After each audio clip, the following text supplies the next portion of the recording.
भीमा, अरे रुके रुके, कैसे आ गए अंदर? अरे अंदर कैसे घुसे तुम लोग? हैं? हमको अपनी बिटिया से बात करने दीजिए ना। भीमा। माई, बाबूजी, हमें माफ कर दीजिए। हमारे कारण बेनिया दीदी को मार पड़ी और हम कुछ नहीं कर पाए।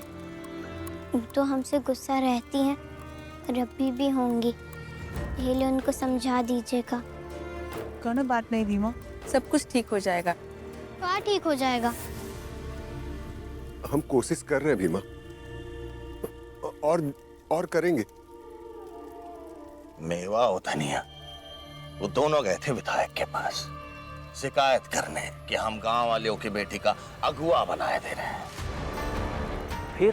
फिर क्या हुआ? देखो ऐसा है, विधायक है अपना आदमी, अरे सामने खड़ा करके बाएं गाल पर घसीट के दिया चापड़, बोले जाओ। और चलते चलते ये भी कह दिया कि ऊंची बिरादरी वाले कमाऊं गलत नहीं हो सकते।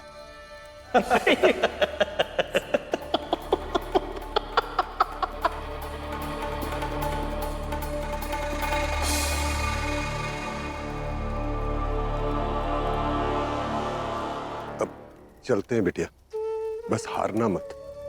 हम लड़ेंगे, हम दोनों तुम्हारे साथ हैं। और हाँ, रोज थप्पड़ खा के आएंगे।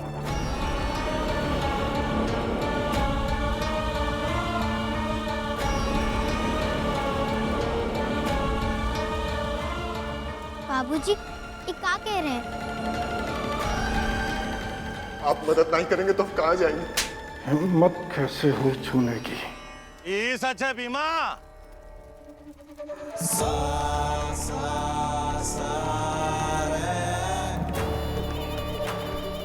माफ कीजिएगा अगुआ, ना ही वो कहा है ना कि अभी सब नया नया है, धीरे धीरे आदत पड़ जाएगी। बड़े दुख के साथ कहना पड़ रहा है, ये सच है। अब कौन हमारी अगुआ खिलाफ जाएगा तो क्या होगा? और इनकी किस्मत है तो गए कहा हमरे ही प्रतिनिधि के पास। बताओ, अब जब हमरे प्रतिनिधि के पास जाओगे तो पंजीरी तो बांटेगा नहीं, थप्पड़े मारेगा। यही ले कहते हैं ना करो, लेकिन ना, अरे जी हिसाब से हैसियत है, जो चाहे वो थप्पड़ मार के चला जाए, क्या फर्क पड़ता है? चलिए।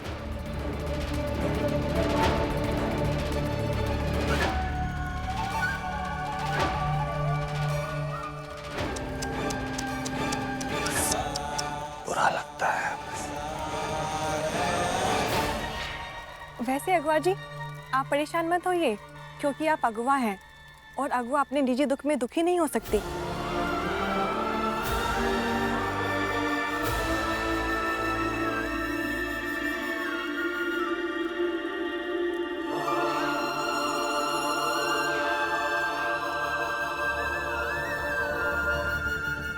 कोनो मौका नहीं छोड़ते। कल से पूरा गांव चिढ़ाएगा कि थप्पड़ खा के आए। अब बार के आंसू पी लीजिए, काहे कि भीमा की लड़ाई की जीत में हमारी सफलता है।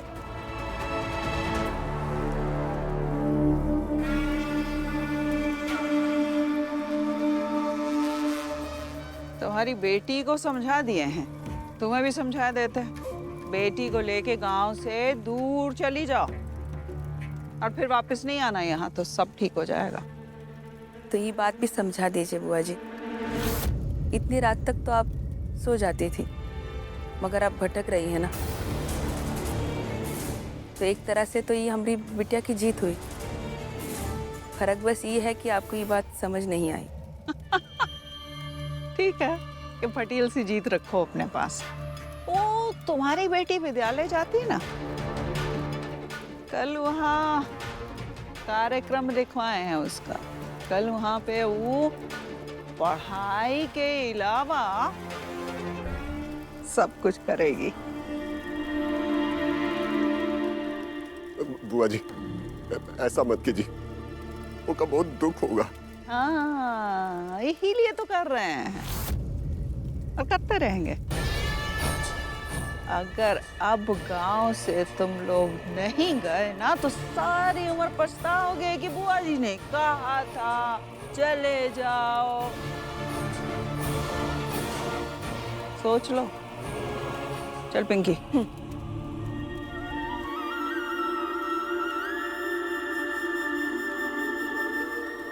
अब जब हमरे प्रतिनिधि के पास जाओगे तो पंजीरी तो बांटेगा नहीं, थप्पड़े मारेगा। अरे जी हिसाब से हैसियत है, जो चाहे वो थप्पड़ मार के चला जाए, क्या फर्क पड़ता है।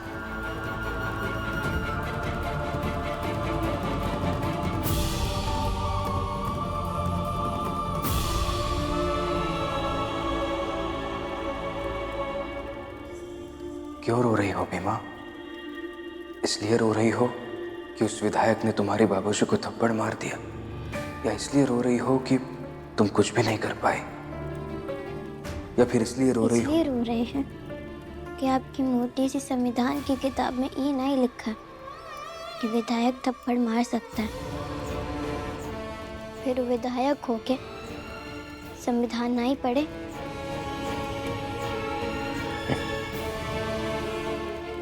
पढ़ा होगा तो भी कितना ही पढ़ा होगा।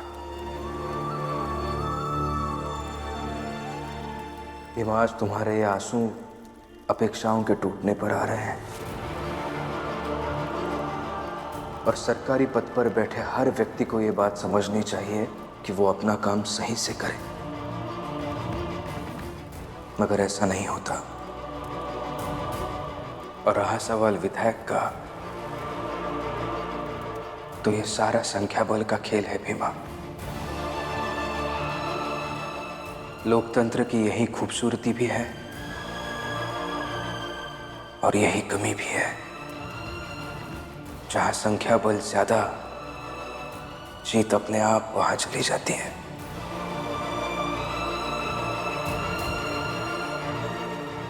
मगर तुम चिंता मत करना, जिस दिन निर्णय लेने वाले लोगों में हमारी बिरादरी के लोग शामिल होंगे, उस दिन ये समस्या भी खत्म हो जाएगी। कल हमें उस विधायक से मिलना है।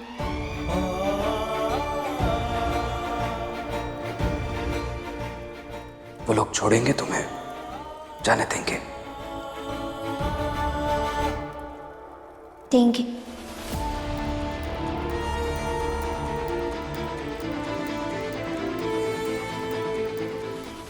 कुट मास्टर साहब राष्ट्र कवि रामधारी सिंह दिनकर की एक कविता सुनाते हैं। खम ठोक ठेलता है जब नर, पर्वत के जाते पांव उखड़, मानो जब जोर लगाता पत्थर पानी बन जाता। यही ले जाएंगे, और कैसे जाएंगे इसके लिए रास्ता रात भर सोचेंगे, और अगर रास्ता सोचेंगे नहीं तो ये लोग अपने रास्ते पे चला चला कर गड्ढे में गिरा देंगे।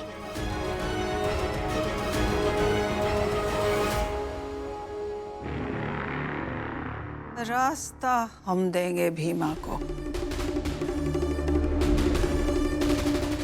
और आगे चलकर गड्ढे में गिरा देंगे।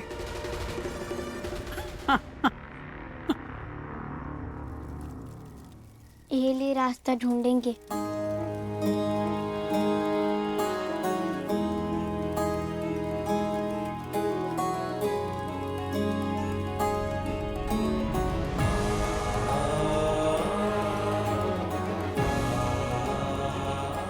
यहाँ हाथ आगे करो। कर्मों के पथ पे निडर होके चल, कर्मों के पथ पे निडर होके चल, निर्भय हो आज तेरा निर्भय हो कल। बाबा साहब ये मिट्टी पर हमका काहे दिए? भीमा, बाल अवस्था और मिट्टी की प्रकृति और प्रवृत्ति से यह तय होता है कि फसल और व्यक्तित्व की फसल कैसे होगी, संभावनाएं क्या होंगी। तुम तो मुश्किल परिस्थितियों में रास्ता ढूंढना जानती हो, अपने मास्टर साहब की बातों को अच्छे से याद रखती हो। यह आसान बात नहीं है भीमा।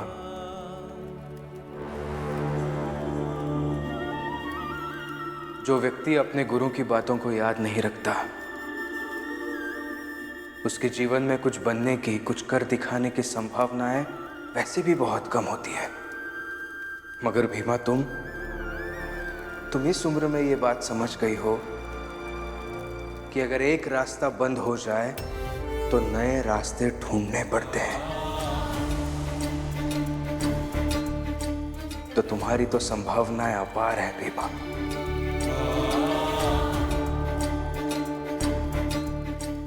और भीमा,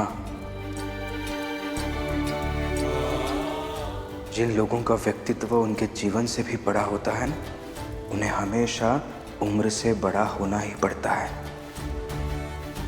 क्योंकि व्यक्तित्व और जीवन की रेस में अगर व्यक्तित्व को जिताना है तो कई बार उम्र से लड़ना पड़ता है, जैसे अभी तुम लड़ रही हो। जी बाबा साहब। अभी मैं चलता हूं भीमा। और हाँ,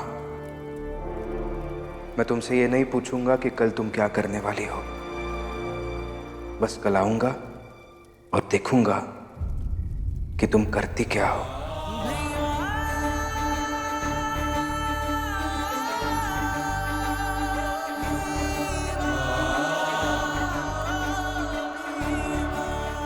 बाल अवस्था और मिट्टी की प्रकृति और प्रवृत्ति से यह तय होता है कि फसल और व्यक्तित्व की फसल कैसे होगी। उम्र से लड़कर अगर व्यक्तित्व बनाना है तो बनाएंगे। ये गांव में हम अगुआ बनने के लिए पैदा नहीं हुए हैं। घोर अंधकार के ही गर्भ से फूटती प्रकाश की किरण, ज्ञान स्वाभिमान के ही अंश से होने समाज का सृजन। नया रूप ले, नया अवतार ले, हो प्रचंड अपने को अधिकार ले, तोड़ भेदभाव की सीमा, हो भीमा, भीमा।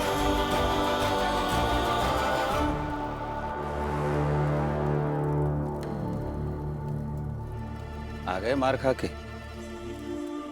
थू थू हो रही सारे गांव में। तो होने दीजिए ना भैया, अब बंटवारा हो गया है ना, तो अब बार बार ऐसे पकड़कर सुना समझा नहीं सकते।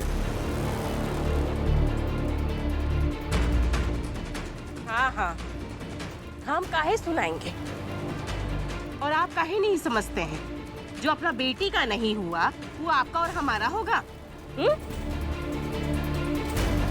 अंदर बड़की बेटी रो रही है, उसका कोनो खोज खबर नहीं, और आप बार बार आ जाते हैं इनको समझाने के लिए। चलिए अंदर चलिए।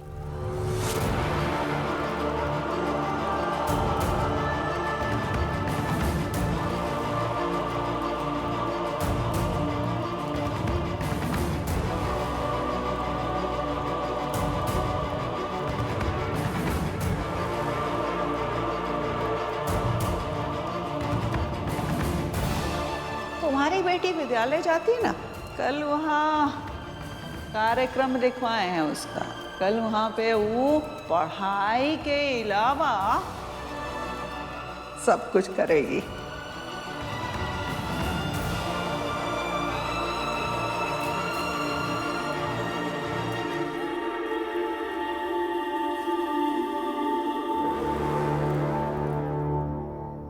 अम्मा बताइए ना, कल विद्यालय में क्या तमाशा करने वाली हैं? धैर्य रखना सीखो। सही कहा।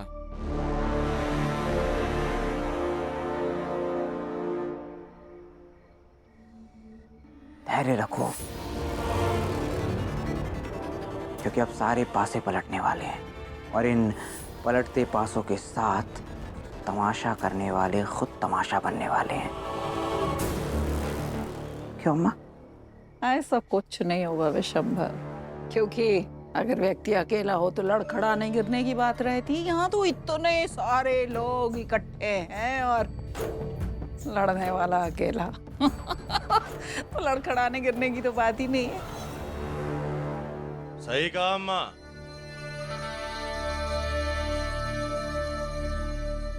वो भी जब सामने वाले के हाथ में हथियार ना हो। तैयारी हो गई ना? ठीक। अरे अम्मा सब बहुत बढ़िया चल रहा है। स्कूल का सच रहा है। देखना आप। सची तेजस स्कूल में वो भीमा का मजाक बनते देखने में मजा आएगा ना? चलो जाओ सो जाओ। ठीक। रुको पिंकी, हमें ये तो नहीं पता कि इस बक्से में क्या है। भैया और अम्मा मिलकर क्या षड्यंत्र कर रहे हैं। लेकिन हाँ, कल जब विद्यालय जाओगी और वहां से लौट कर आओगी तब हम तुमसे पूछेंगे कि वहां कितना मजा आया, वहां किसका अपमान हुआ। तब झूठ मत बोलना पिंकी हमसे, जो हुआ सच सच बताना हमें। ठीक है? ठीक।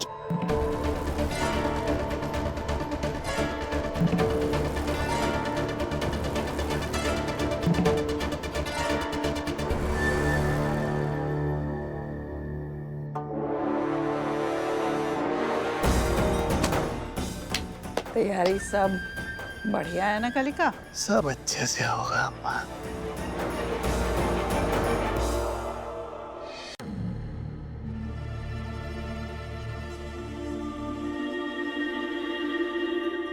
भीमा कल सुबह क्या करेगी ये अब हमें भी देखना है।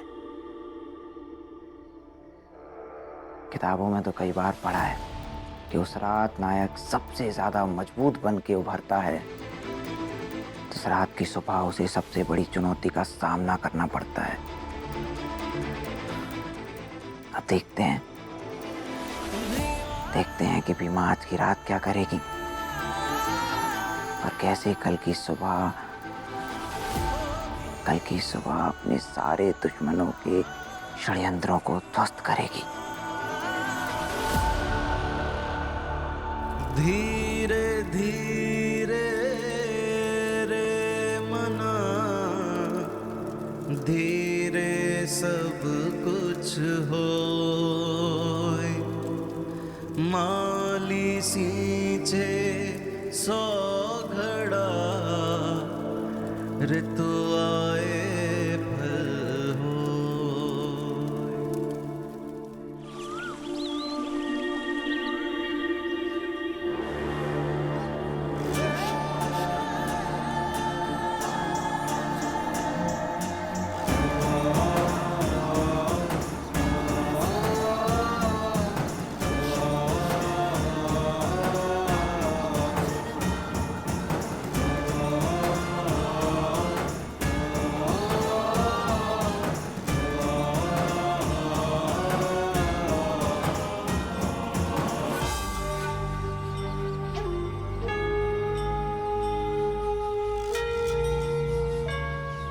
अभी भीमा को नहलाकर जल्दी से तैयार करके विद्यालय लेके चलेंगे। ऊप पालकी में।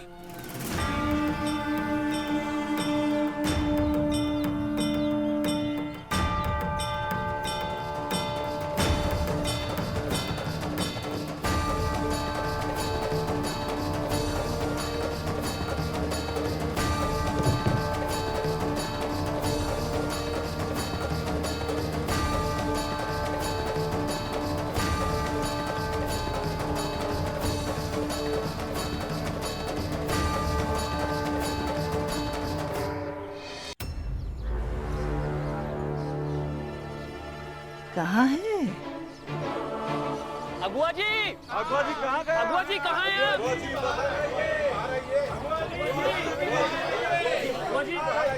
जी बाहर आइए। अरे कहाँ चले गए हमारे अगुआ जी? अरे भाग तो नहीं गई? नहीं बुआ जी यही तो थी अभी। हम लोग यही पहरा दे रहे हैं। कहाँ जाएंगी? अंदर होंगी। हाँ, हम देख कर आते हैं।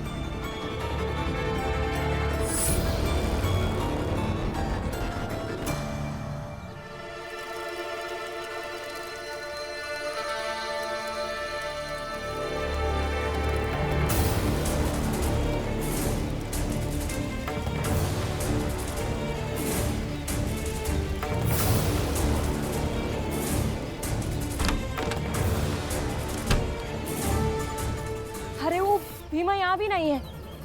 क्या?